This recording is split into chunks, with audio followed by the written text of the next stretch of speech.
Ready to start trading on cTrader? Let's walk through how to log in and get set up on both the desktop and mobile app.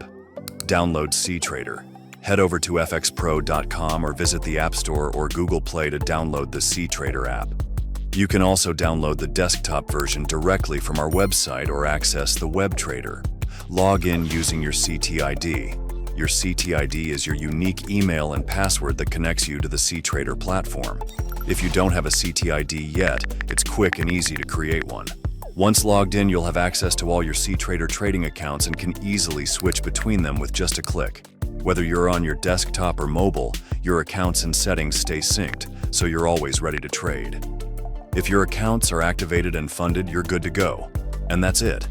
Log in with your cTID on cTrader and enjoy seamless, synced access to all your accounts, anytime, anywhere. With FxPro's cTrader platform, you have powerful tools at your fingertips. Log in today and trade like a pro.